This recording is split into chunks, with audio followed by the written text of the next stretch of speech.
नमस्कार दोस्तों, स्वागत है आपका आरएस के क्लासेस में। आज हम बात करेंगे अरब सागर में गिरने वाली प्रमुख नदियों की, जिसमें पहली नदी है नर्मदा। अगर हम नर्मदा की बात करें तो जो नर्मदा का उद्गम स्थान है वह है जो मैकाल पर्वत है, और मैकाल पर्वत की अमरकंटक चोटी से यह पश्चिम की ओर प्रवाहित होती है और पश्चिम की ओर प्रवाहित होकर और खंबात की खाड़ी में गिर जाती है। अगर हम कहें कि भाई ये अमरकंटक की चोटी से निकलने वाली सबसे बड़ी नदी है जो पश्चिम की ओर अपना मार्ग बनाकर और खंबात की खाड़ी में गिर जाती है। अगर आप देख रहे होंगे कि इसकी कुल जो लंबाई है वो 1312 है, यानी कि 1312 किलोमीटर जो है इसकी लंबाई है।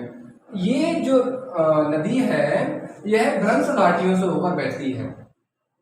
भ्रंश घाटियों वाला चैप्टर हम किसी दिन विस्तार से पढ़ेंगे, लेकिन आप इतना समझिए कि यह जो नदी है भ्रंश घाटियों से होकर बहती है, और भ्रंश घाटियों में बहने के बाद यह सूरत के मैदान से होकर बहती है, और सूरत के मैदान को क्रॉस करने के बाद ये खंबात की खाड़ी में जाकर गिर जाती है।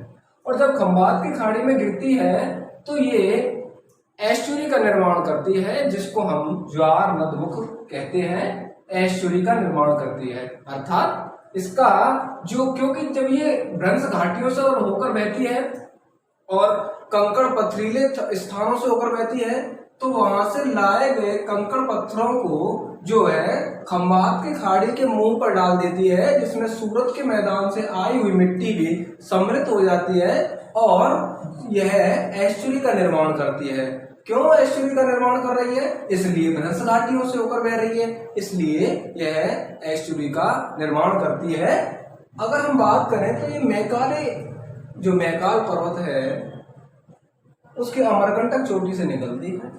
इसका अपवाह क्षेत्र की बात करें, हम कैचमेंट एरिया की बात करें, जो इसका पूरा अपवाह क्षेत्र होगा, तो 87% भाग मध्य प्रदेश में बहुत बहता है और काफी ज्यादा भाग इसका मध्य प्रदेश में बहता है। दूसरा है कि गुजरात में भी ठीक ठाक अपवाह क्षेत्र है इसका, और 11.5% जो है अपवाह क्षेत्र इसका गुजरात में स्थित है, और महाराष्ट्र में जो है यह 1.5% बहती है।